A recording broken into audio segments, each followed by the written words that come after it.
again, we got to start with definitions, obviously. So what is power? What are we talking about? So hey, there you are. So power.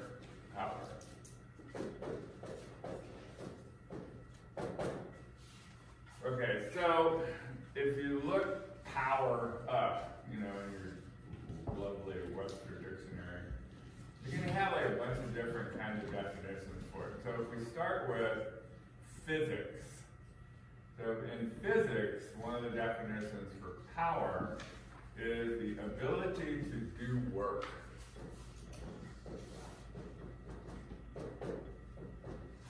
All right, now I like this one because it helps us distinguish between power and control.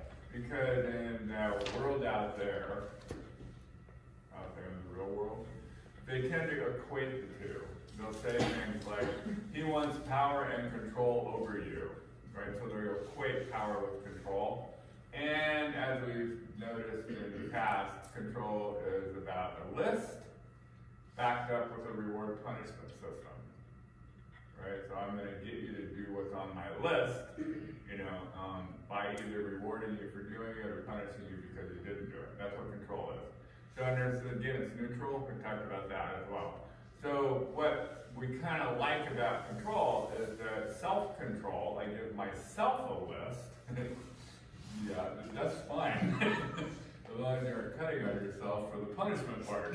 But I'm going to reward myself with a new dress. That's cool. It's like, well, we can do that. So I might not get a new dress. But, the control also works for children up to about puberty. After puberty, it doesn't typically work anymore. But control, that list, and then the reward punishment system works great for kids, from 0 to about 10 or 11, right? 12 maybe. But that is different, radically different than this definition, the ability to do work. And that's how I want to define power. One of the reasons is because it creates, like a pretty dramatic separation between control. So, okay, so the ability to do work. In other words, in the way they define this in physics is that they'll look at it in terms of like different kinds of units, like ergs and whatever, megahertz and different, like foot-pounds. So they use different units of measurement, to measure how much work you're going to do. It's like horsepower, for example. Like how many, I don't know how they figure that. One horse can do this much work. Like I don't know. But it's a unit of measurement. And so this is how much work you can get done. That's how they measure it, right? Okay, so how does this relate psychologically? What's the work that human beings are doing? Right, and you can say, one thing you can say that the work that we do is we're running around, like solving problems that in many cases we created. Let's pollute the world. Oh, what a great idea. Now we have to unpollute it. So anyway, the ability to do work, how do we do that? So the way that we set this up is that we develop options for, the problems, that we need to solve.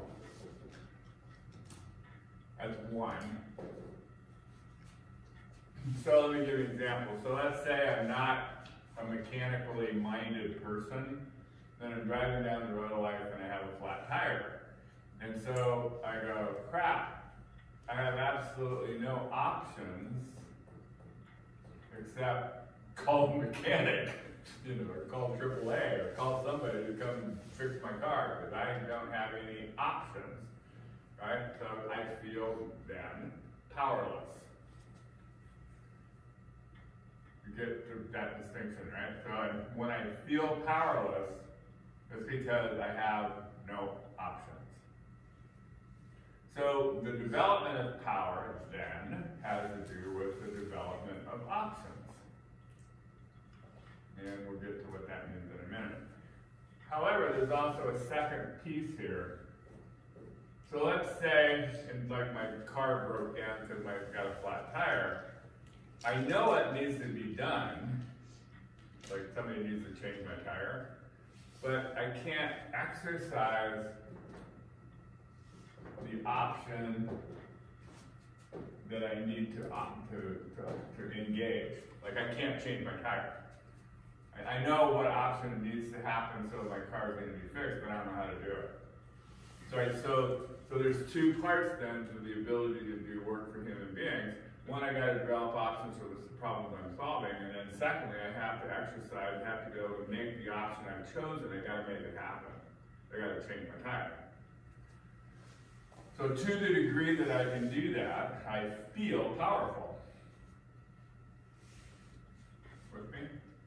Pretty straightforward, right? I mean, this is in the not rocket science category. But you know, it's like it's one of the things where if you haven't seen this unpacked in this particular way, it's like when people talk about power, personal power, you know, it's like I feel powerful. You're going what? You know, it's like you hit people in the head with a big hammer. And what does that mean? You know, and so this is a way of being able to neutralize power as something neutral. I mean, it's not good or bad. But it also gives you an idea of like, okay, if I'm going to develop power, you know, it's like, well, wow, according to this definition, I've been doing it my whole life. I've been developing options to solve my problems, and then I've learned what I needed to do so I could exercise the option that I chose. Something I've been doing all along. Because like, especially with like women, you know, in a patriarchal system, you're not supposed to be powerful, right? I mean, that's a male, whatever, quality. Men are powerful, women aren't. You know, it's like women are homemakers, women are caretakers, women are whatever they are. It doesn't include being powerful. You know, that's a male reservation, so to speak, not female. But then if I define it this way, go, well, wait a minute. You know, I've been developing options all day long. Even as a housewife, you know, taking care of the children and the menu and being the chauffeur. I mean, it's like all the things I've got to do. If I've got a family of 3 or 4 kids, you know, I'm running a freaking business. You know, with all kinds of stuff, you know, that has to be taken care of. And then that means I've got lots and lots of problems to solve, options to develop, and, you know, certain characteristics or traits or whatever that I need to learn so I can make it happen. Now, power. Welcome to the wonderful world of power.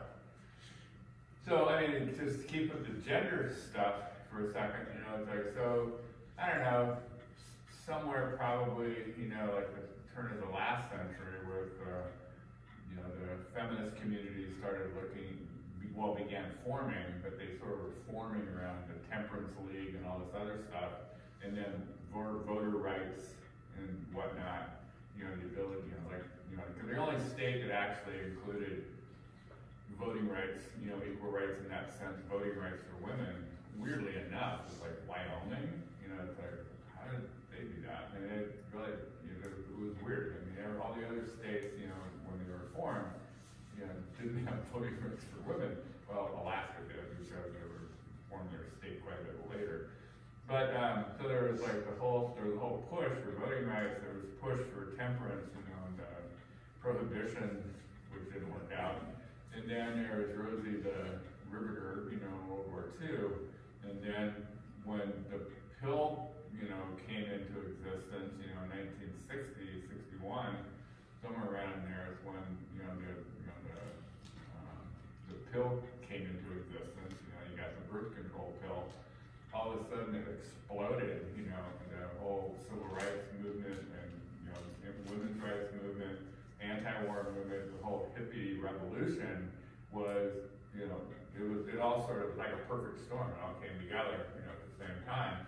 And women basically were saying, no, we ain't doing the patriarchal way no more. So there's just been this whole sort of, you know, if we look at it, you know, like a century and a half, let's say, where women's rights have been slowly moving, you know, in a certain kind of direction. And that direction has been, the way I'm going to phrase it, in the direction of identifying what is female power, how do we develop it, and what do we do with it? Because it's been suppressed for so long, you know, that women are kind of trying it out. And from my point of view, like a guy on the outside looking in, I'm like a cheerleader on the sidelines going, wow, that didn't work.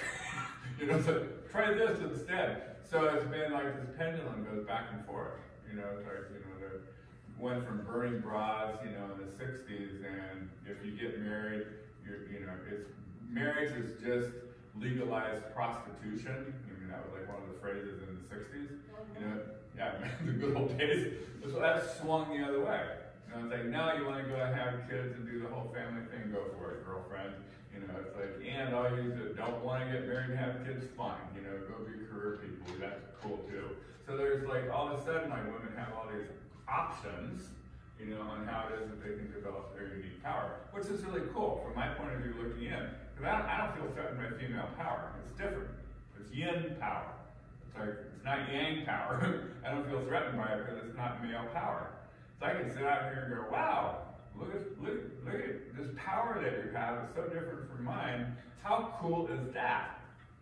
How do you develop it? What are you going to do with it? How are you going to do this, that, da, da, da, da, da.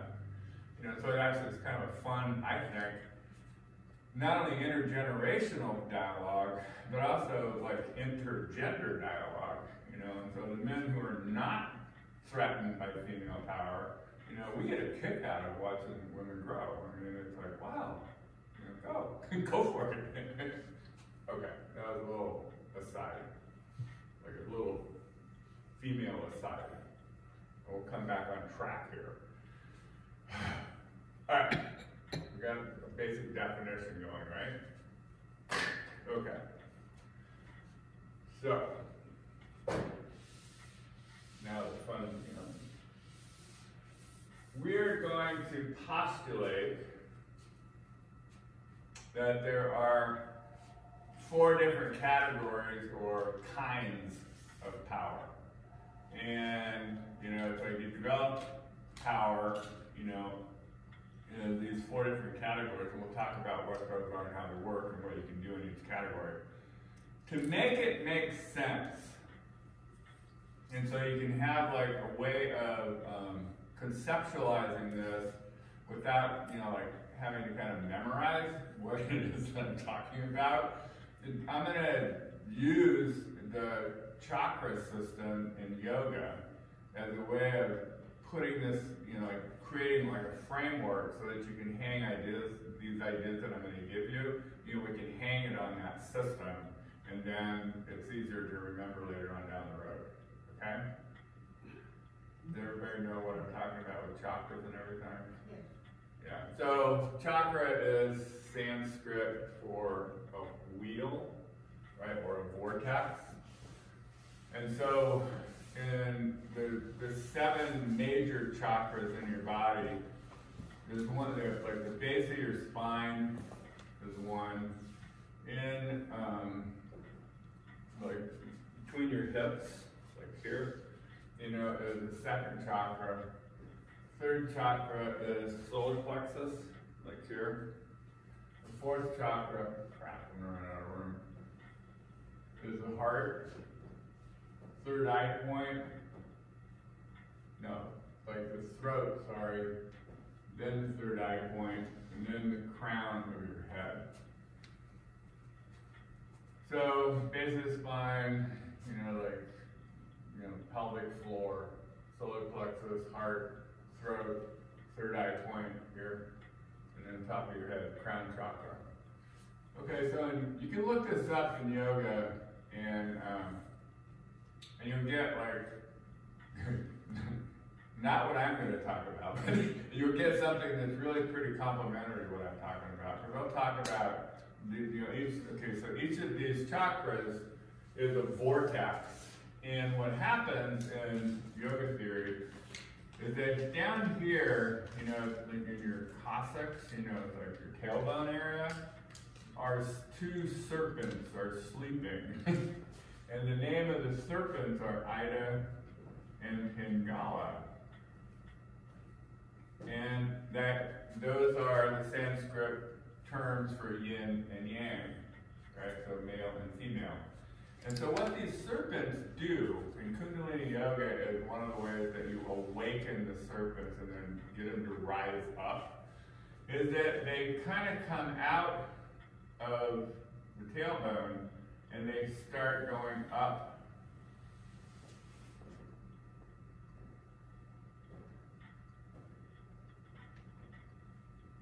One goes up one way, and the other goes up the other way.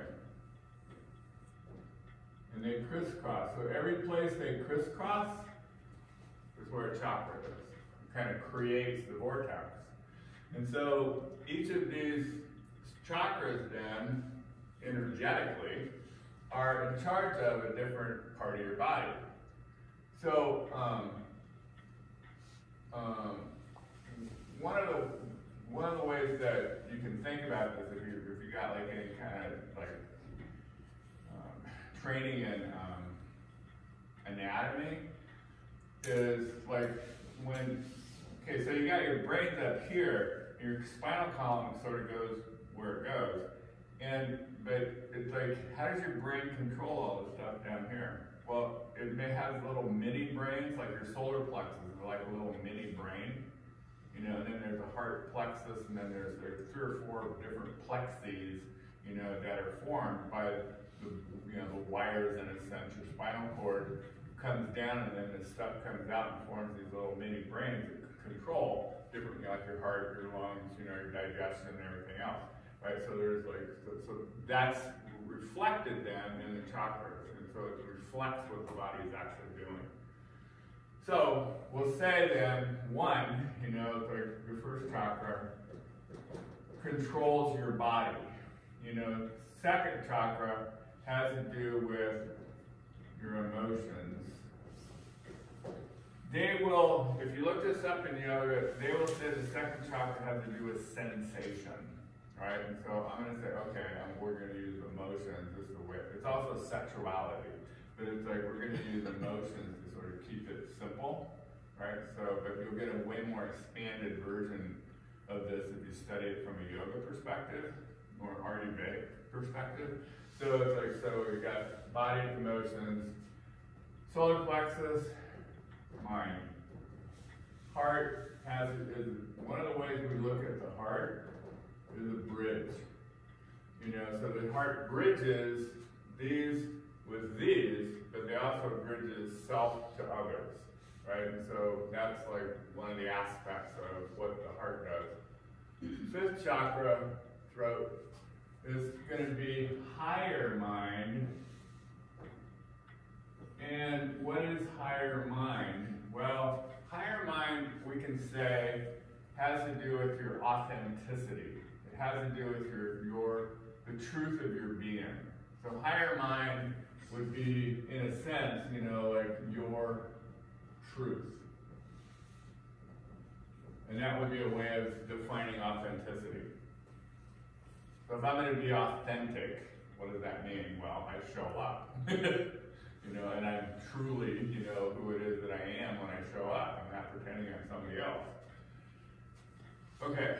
Third eye point, this is going to be higher emotion. It's a G-H. Anyway, however you spell the goddamn thing. Higher emotion.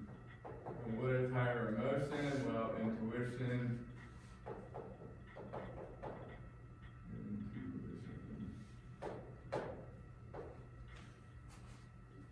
This is interesting.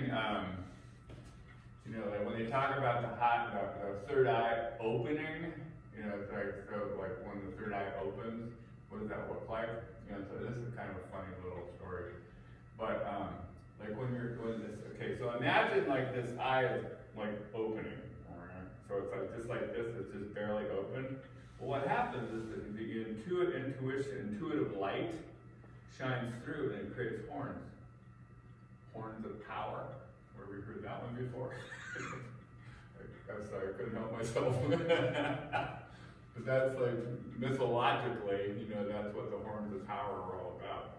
Like when, you know, like Abraham went up to Mount Sinai and talked to God and he came back with the horns of power, you know, it's like, that's, you know, metaphorically, you know, that's how they see this in yoga. You needed to know that for some reason. I don't know why, but you did. Higher body is up here, and we're going to call this like the cosmic connection. So if I'm going to connect to the universe, to all it is, essentially that's how I do it. Right? So it's through the crown chakra. Notice something here? Yes, I do. This.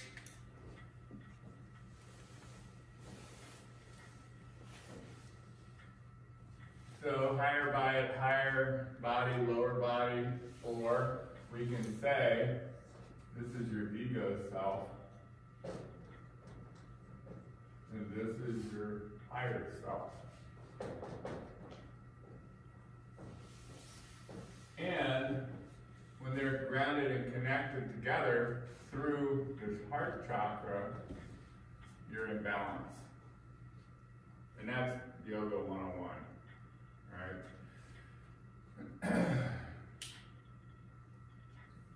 Okay, so that's the framework. And this might have been rocket science, but it looks like it, doesn't it? Ah! All right, so how are we gonna like play with this then? We've got 4 different categories of power. All right, so let's start here with the body. So if I develop my physical options, I'm an athlete, like for example, when I sort of develop, you know, those attributes, or I develop charisma, so I can speak, you know, in this way that my whole body is included. Like charisma is a physical thing. I mean, it's a presence that we feel. So when I'm charismatic, you know, it's like it's a body thing, right? I develop, if I work these options, I develop the power of presence.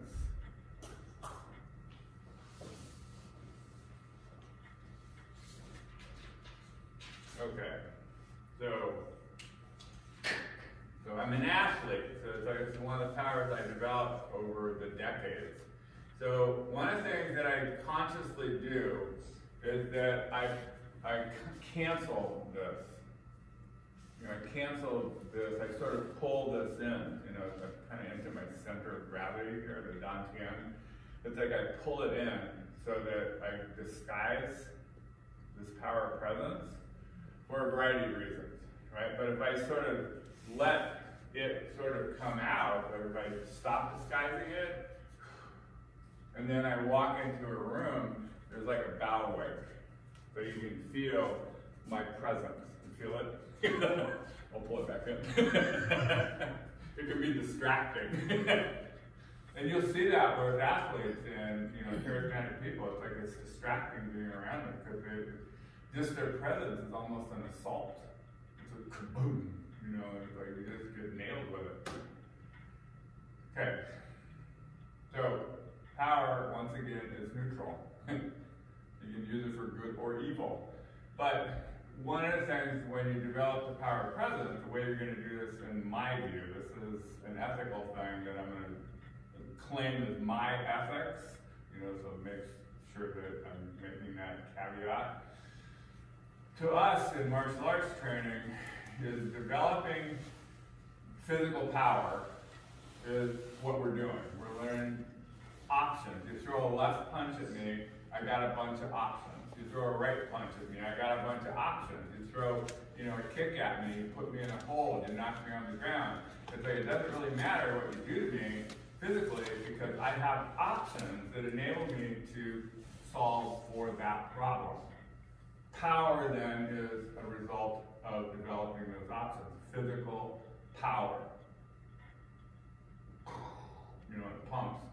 Now, from the Buddhist point of view, Buddhist martial arts training point of view, what are you going to do with this power? Well, you can go bully people, you know, and make them do what you want. I mean, it's like, that's one of the things you could do, because you have all this power, you know, and it's like, especially if you release that power of presence once you learn about it, you know, you can just sort of go in and just like be an asshole and just make people do what you want to do. I mean, that's one of the things you do. And if you look back historically, one of the most common forms of government has been the strongman government. I mean, even Plato talked about it. You know, you need the philosopher king. You know, that's what he saw as the ideal government. And you see it all over the place. You know, the strongman government. You need this strong man, never women. You need this strong man to kind of run things, and then all of us will be safe.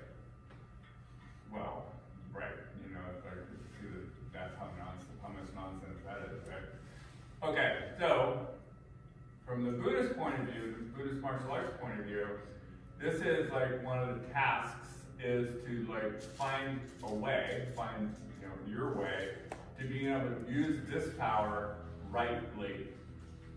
So I'm going to develop my power, and I'm going to use it in the right way. And we kind of talked about this a little bit way back when we were talking about the warrior archetype. You know, the warrior archetype is about figuring out what the right thing to do in the moment, having the courage to do it, and then having the faith to turn over the outcome. We talked about that. And so that's the right use of power. But notice how loose it is. What is the right thing to do in this moment?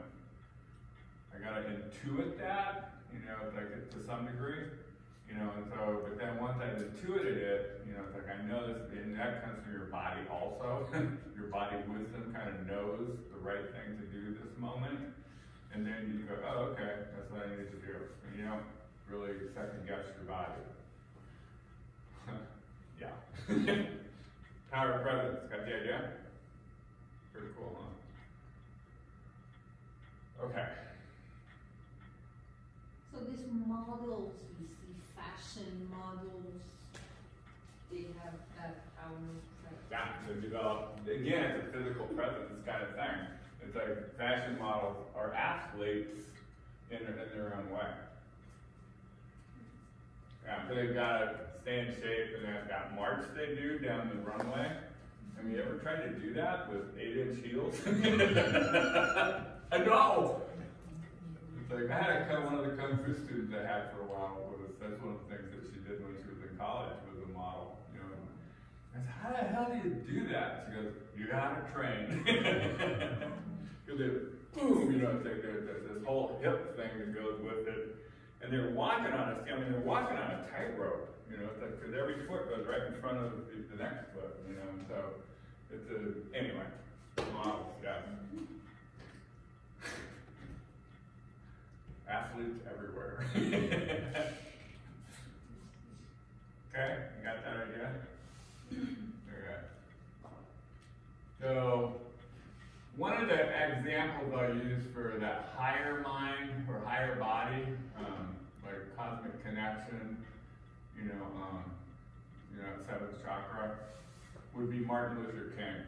You know, it's like, that would be a really good example of someone who developed the power of presence by developing, you know, in a sense, his spiritual body.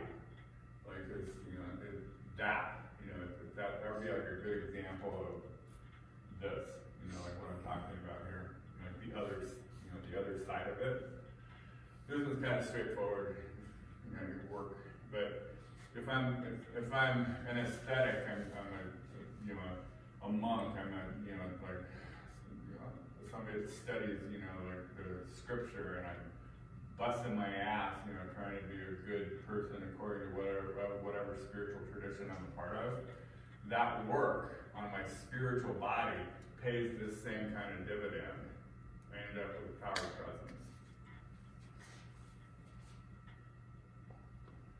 It doesn't mean I won't. It doesn't mean I won't be a fundamentalist. Yeah, power is neutral. You know, it's like if I develop it, if I pump the iron, I get the muscles, you know, so to speak.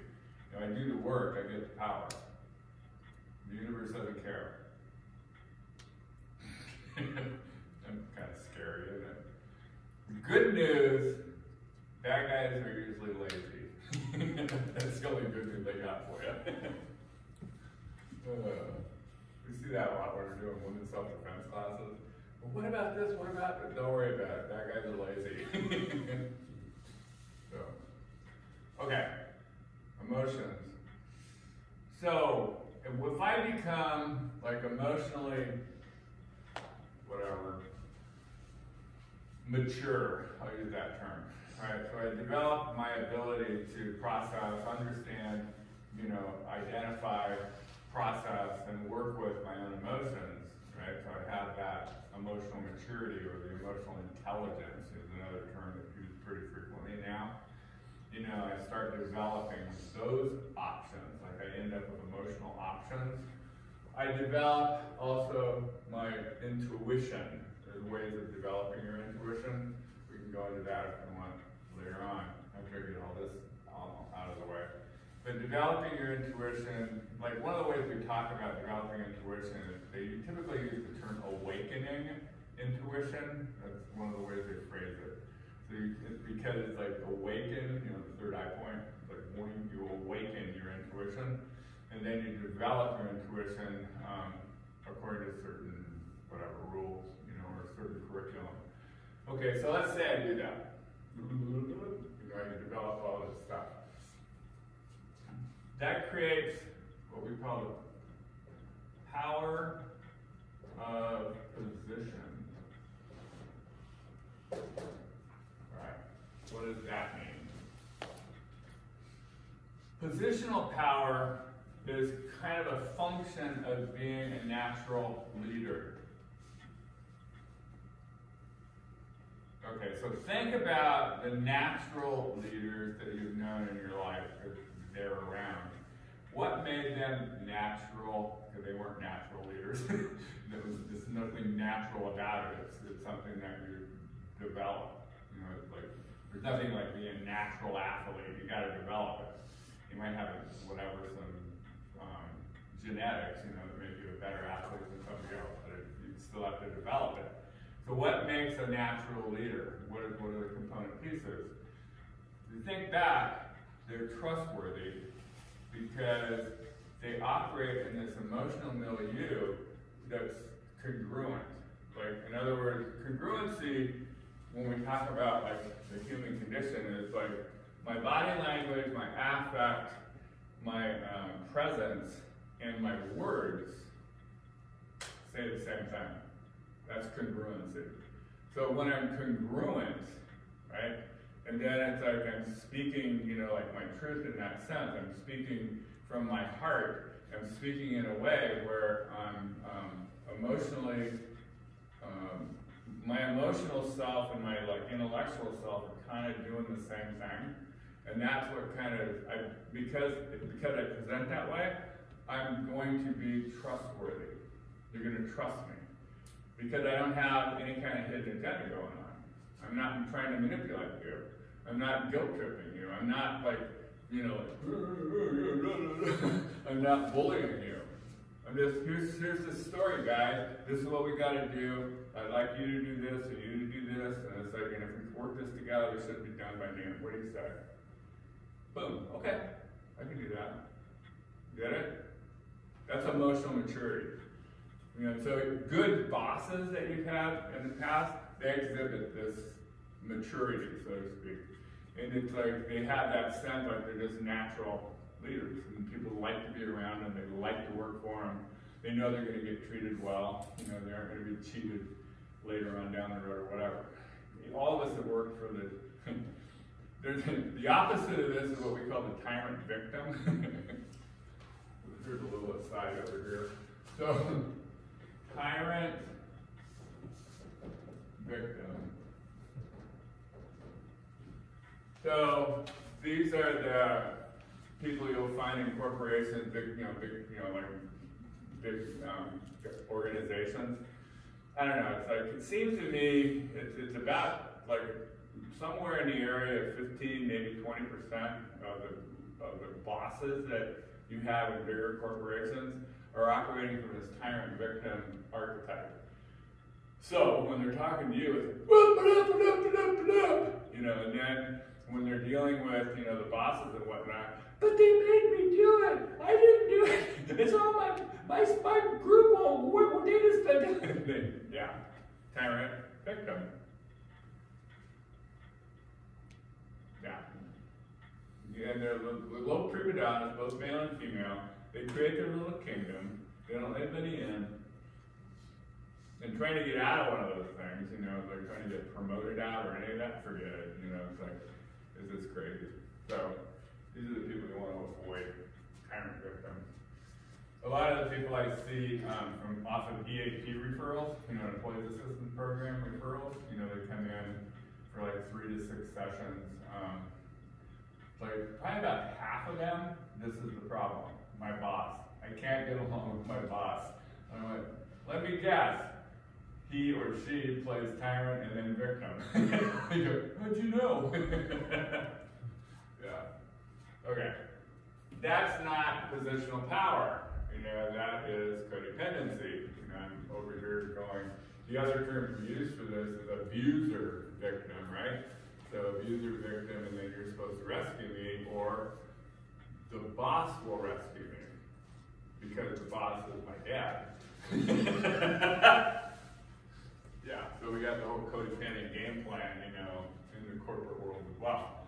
So positional power, though, when we develop it and it just becomes natural, you know, is a function of emotional maturity as well as, or you know, the other end of the spectrum is developing, you know, your intuition. You know, like you just kind of know what's happening all the time, so you can go with the flow of things, and then people want to go with you because you know where the flow is going.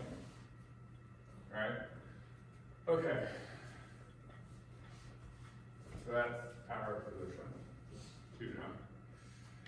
Third one has to do with ego mind and higher mind. And we sort of, okay, so this is the power of communication. And we break this one into 2 parts. Content and timing. So if you think about what makes powerful communication, then content and timing is what it boils down to. So what I'm saying, and then kind of how and when I say it. You know, my presentation basically. It can be anything, again, it's neutral, right? So I developed the power of communication by, you know, it's like content. I study what I need to study so I'm up to date on whatever I'm going to talk about. And then to some degree then, you know, it's like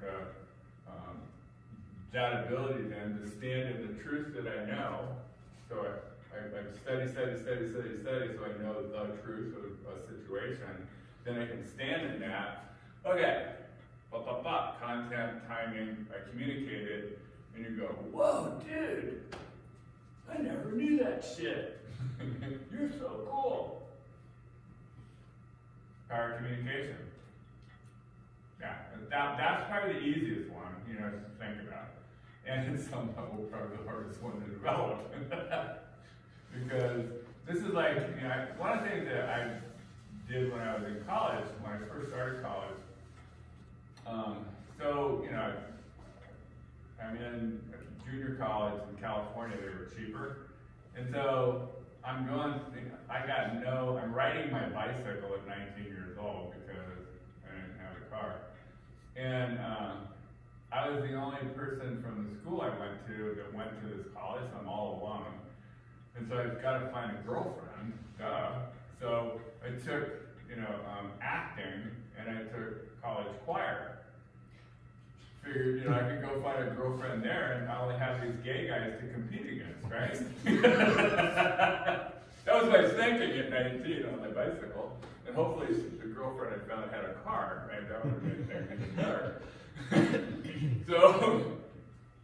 So even with that horrible motivation, years later, I mean, the acting class, I had used those techniques, you know, pretty consistently over my career, you know, as, you know, even when I was working as a waiter, when I was working as a party chief in land surveying, you know, as when I got into counseling and doing this kind of stuff, you know, as a teacher in Kung Fu, you know, it's like that training, you know, is always there, you know, because it was like a whole year, you know, like of acting, and we're doing Shakespeare and Ibsen and, you know, all that kind of stuff. And then for our final on each semester, we did a play. You know, I did Henry IV, Part 1, at the end of my second semester on stage. We sold tickets to everybody and got to do Shakespeare. And I got to play Falstaff, the drunk, right? That was kind of fun. Anyway, so, all right, so that, you know, to some degree, it's like the, you know, the technique stuff, right? So if I have the truth worked out, you know, here's what I know in my bones is the truth, or whatever it is that I'm going to talk about, and then I have the ability, timing, you know, the training, you know, the acting practices down, so that I can present it to you in a way that keeps you entertained, but also pushes you out of your comfort zone so you can get whatever it is that I'm trying to tell you. You know, that's the power of communication. Again, it's something you develop. And in my case, totally inadvertently, you know, developed, you know, at least some of that. Okay? Got it, right? Did you end up with a girlfriend? Huh? Did it work? Did you get a girlfriend? I did. She was crazy, too. Yeah, she dumped me. But she was crazy. She had it wrong. Yeah, I was glad. In the end, it was like, thank God she dumped me. She had a great soprano voice, though. So I didn't find one in the acting group. All those women were really crazy. You know, the singers were only sort of crazy. So I actually, you know, when I first got my Facebook page, however long ago that was when I got my Facebook page, she got a hold of me. The crazy Greek one. Are you that Bruce Bybee that we might went to school with? No. Jumps in now. Yeah, let me block you.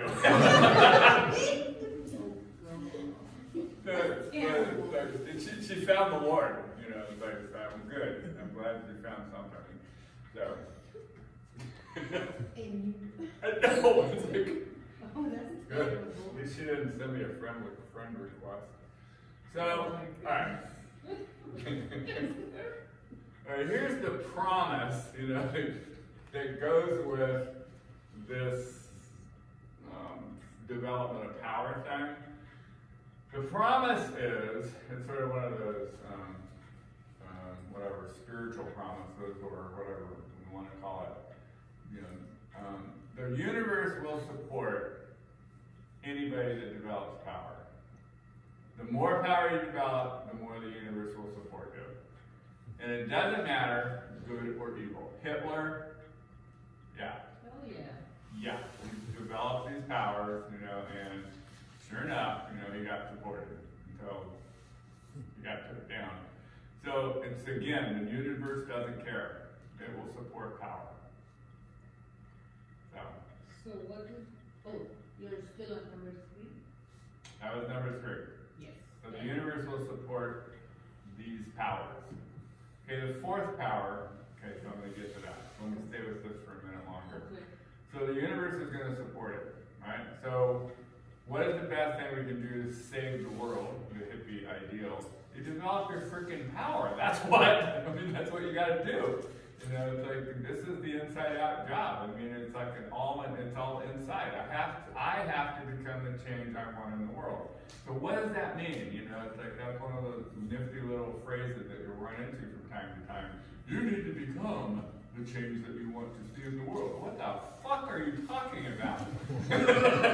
Okay, this is what you're talking about. This is what, you know, the spiritual teachers are talking about. You develop your freaking power, and then you use it in the right way. And people will follow you because they will, because the universe supports powerful people. Sounds simple, doesn't it?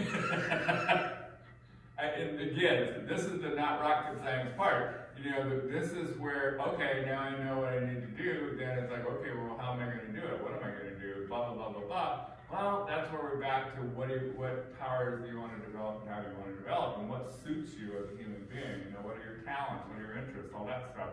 And you develop. Not everybody's a martial artist. I got 4 kids. One of them stayed in martial arts. The other 3, it was mandatory that they trained until they left home. I made that a mandatory condition of living in my house. I had 4 mandatory conditions for parenting. You will do this or I'll throw you out on your ass, right? Well, sort of. Swimming, yeah. Wilderness survival training, martial arts training, which, see how this sort of works? You know, it's like, you know, what was the 4th one I had him do? There was something else, there was 4, it'll come back to me. But essentially, you know, they were 4, you know, like 4 things that they were all sort of based on first aid, you know, was the 4th one.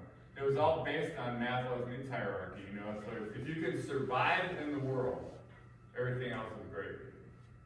Swimming. We live in Alaska. First aid. You know, one of my sons ended up being a nurse because he really liked first aid. You know, wilderness survival training, you know, and then martial arts. It's all survival stuff, you know. It's like, so if you can survive, you know, then you're good. So I was like, those were the only non-negotiables I had as a parent. Their mom had other non-negotiables. Those were the only ones I had. You know, and so they all trained and come through until they left home. And then once they left home, 3 of them never trained again. 1 of them did. Martial arts for him became, like it is for me, like a way of life. You know, this is my spiritual discipline, one of them. And so it's not for everybody, right? So what is yours then becomes the question. You know, what is going to be, how do you develop your power of presence? You know, is it going to be something physical? Is it going to be something more spiritual? You know, or both. You know, it's like I like both. You know, have you ever been to like a you know, like a drumming circle? You know, where they're you're going around a fire. You know, it's like I went to a drumming circle one time. Remember that whole thing with how was it, whenever that was, the convergence? Remember that when at the end of the Mayan calendar and everything was going to explode or something? December 21st, 2012. Yeah. So I went to, for fun, I mean, I had this, people that I knew, they were doing, out at Birchwood Camp out in Chugiak, they did a 24-hour drumming circle. Yeah, and with this giant ass bonfire, and then we just like danced around this frickin' fire for 24 hours. Oh, it's cool. I mean, I was buzzing for 3 days. God, it was fun. Well, it was weird, you know, because you're like a fucking zombie after like about midnight, you know. Okay, so yeah, so there's cool things, you know, up here at the higher self. I mean, there are really cool things that you can do to develop spiritually, you know. So I remember my oldest son was, he went down to Washington State after he got out of high school into the Wilderness Awareness School. It's Duval, Washington, that's up against the mountains. And he basically spent a whole year studying, you know, Native American traditions, you know, and every Friday they had a sweat lodge. It was a sweat lodge ceremony. Yeah, you know, there was some, you know, like local Native chief, you know, would come over and do the whole thing, like the way it's supposed to be, because the sweat lodge is like a Catholic mass almost. I mean, it's a full-on ceremony. But every week, you know, he'd go to sweat lodge and just, you know, anyway. So there's a bunch of cool different kinds of, you know, and all the cultures have these really, you know, especially when you do cross-cultural stuff and they accept you in, you go, wow, what a cool way to, you know, to approach the divine, you know, and like it's just really kind of fun to do. Okay, I'm done selling that one. So you got all this? Power, power, power, right? So these are the ones you get to develop, you know, as a function of different categories of things that we've talked about. Okay, the final one is the heart chakra, is the power of love. Ta-da! Alright, so, of course we had to have love in here, right? Sooner or later. Okay, so, what was that song about 50 ways to leave your lover? You know, there's 50 ways to say I love you. So, yeah, this is such a screwed up word. You know, like, what are we talking about, you know, with love? One of the things that I'll recommend that you do just for the fun of it somewhere along the line is kind of look at all the different other cultures, like how do they do this word? You know, like in Spanish, you know, it's like te amo, you know, it's like, but that's different than I like you, you know, me gusta.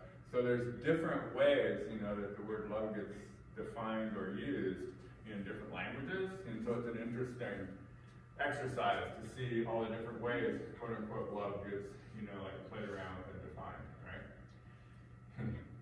So in English, if I say, I love you, what it ends up meaning, in a sense, is I own you.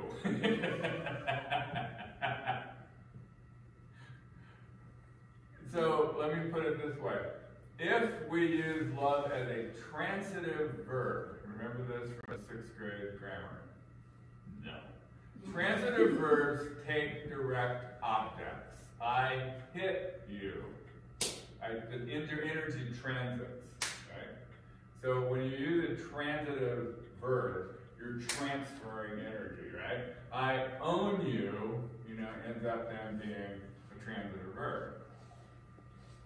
That's what we don't want, just by the way.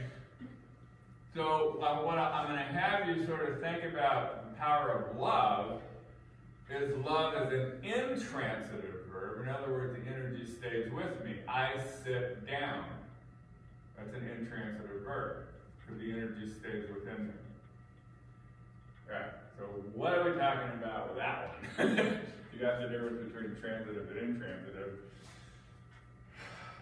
Didn't know you were going to be going back to 6th grade today, huh? No. Now you actually know what those terms actually mean, right? I've never done this class with you know, like everybody knowing what a transitive verb was.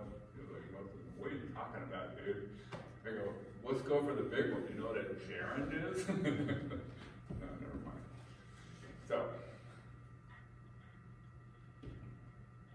Alright, love is an intransitive verb. So what I'm going to do, here's what I'm going to have you, again, open up your intuition. You're like more. It's like, what I'm going to do is that I'm going to fill this room up with love, but it's like you're going to experience it more as compassion, because that's how we're going to end, that's where we're going to end up anyway. All right, so the power of love is an intransitive verb, is an environment that you create. It's an environment you can learn to bring with you. It's an environment you can draw in or let out, depending on the environment or the situation, where it's going to be appropriate or not appropriate. Well, eventually it's always appropriate, but short term, you still need to be worried about bastards that are trying to take advantage of you. So to the degree that you're not good at that, then you draw it back in and disappear.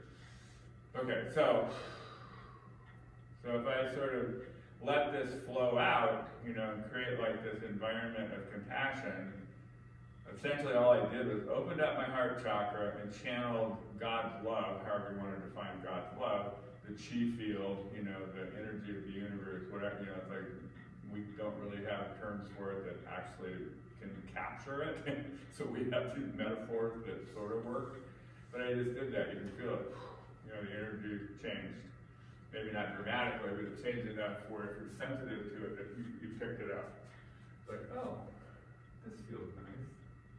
Like, we can have fun here. It's safe. Right? That's what it does. And it's not, again, okay, so it's a heart muscle thing. I mean, it's another one of those things where you got to develop and practice, you know, so that you can do it on demand.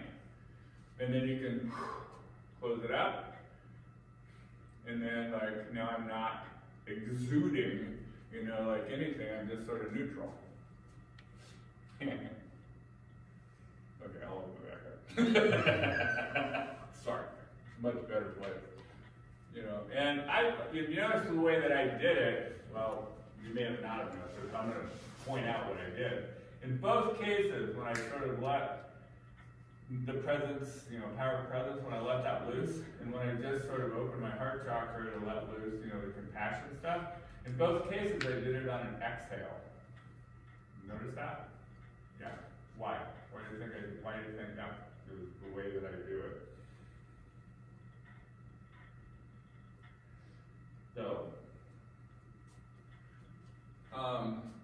So this is one of the few times I'm going to use the term surrender, because I'm a martial artist. I never surrender.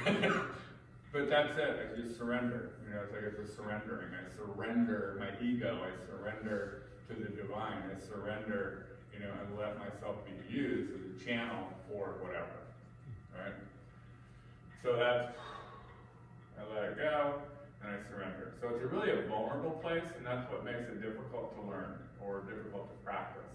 You know, because you feel wide open and vulnerable, and you have no place you can hide. Yeah, so, like, you know, so I see the prerequisite for this is like, you've worked on your hot buttons to the point where it's really, really difficult for somebody to trigger you. Because I'm wide open, you know, you say the right thing, you'll trigger me. Because I got no defense for it right now. Alright, so that's like the healing process, when we talked about that a long time ago. This is one of the prerequisites for any of this kind of stuff. I have to be, in a sense, pretty invulnerable. Not hardened, not cynical, but invulnerable. How do I get invulnerable? I heal. So you can push my hot buttons all day long. They aren't hot anymore because I healed them, and then I can be vulnerable. And I can open up and just sort of channel whatever it is that I feel like channeling. All right, now that brings it all together. Because the bridge, power of love, compassion, you know, this sense of intransitive verb love environment, it's like what I'm going to do is like bring all this stuff together, you know, ego, mind, higher mind. I get them to work together. I bring them together in my heart. This is sort of like one of the meditations that will happen in yoga, is bringing these two together in your heart.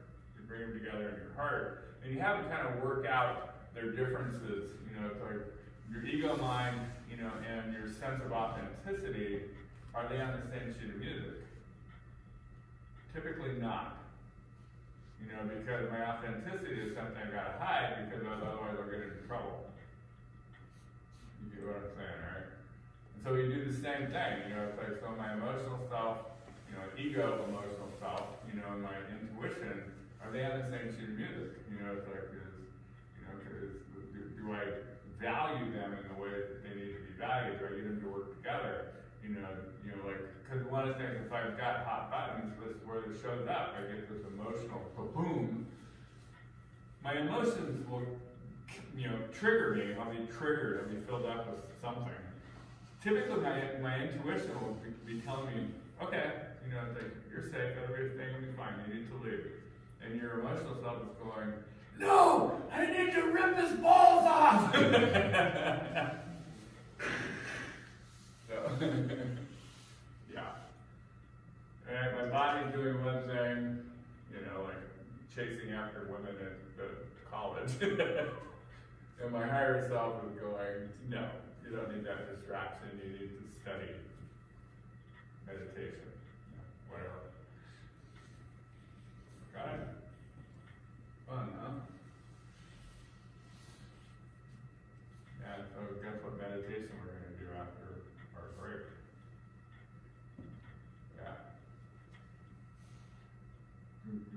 It's only 3 little bitty meditations. We'll only do 5 minutes. Well, not even that.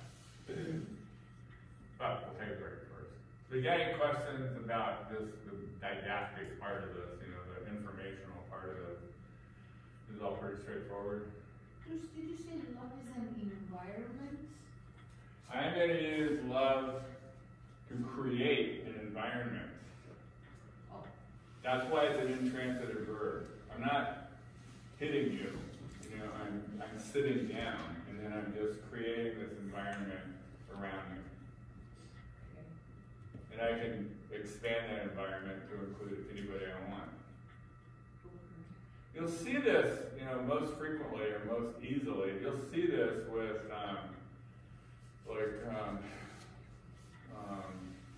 mothers, you know, going to help out at their kids' kindergarten class. You know, and they'll sit down and all that mother love just sort of opens up. And they just include all the children, you know, in the class. You know, it's pretty obvious, you know, and that'd be an environment that it's easy to see it there. So, I'm giving you hints about female power, aren't I?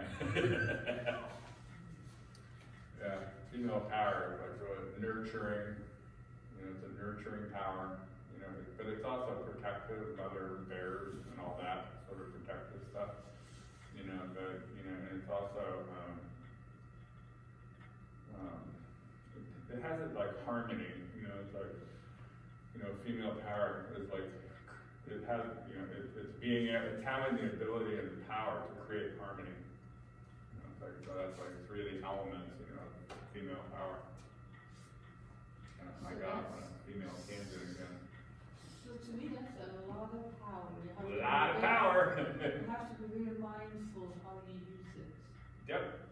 And that's one of the reasons why we're going through this today. If you abuse it, Yep. a lot of people can get hurt. Absolutely. I mean, it's like we sort of look, if you look at the research on terrorism, which, you know, we've done quite a bit, I've looked at quite a bit of that research because we do stuff with, we've done stuff with airlines and whatnot, dealing with terrorist threats and all that kind of stuff. Yeah. So if you research terrorism, guess who the worst terrorists are? The most vicious, the most intractable, the most whatever. I mean, yeah, women, the female terrorists. Really? They are the worst. Oh, I wonder why. Hands down, the worst. Why is that? I'm just wondering. Good question. Oh, no, You know, it's like, but it's, cause I don't know. I mean, I see it as like the inverse of what female power is. It's sort of the opposite, or the shadow side of female power. Yeah, they can't be turned.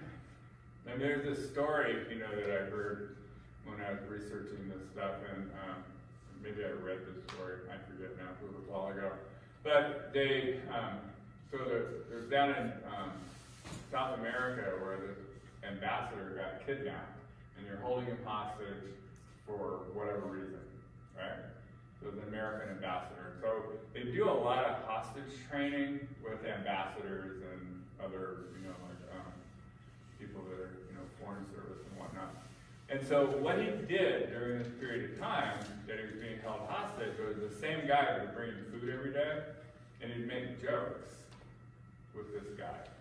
Because that's like one of the ways that you can become a human being is you laugh together, right? So you could, you know, whatever. So this is part of the hostage training. So, you know, he finally got the guy to crack a smile after a week or so. You know, he made some joke and the guy cracked a smile and he went, yes, we're making headway here. So then a couple of days later, however long later, you know, the hostage negotiations fell apart and they came to kill the guy. Right? You know, because they were just going, fuck this, we're going to kill him. And so the guy that smiled, you know, defended him. You know, it's like, no, let's wait a while. But the one that was adamant about killing him was the female. He was screeching and yelling and just carrying on, you know, we need to kill him!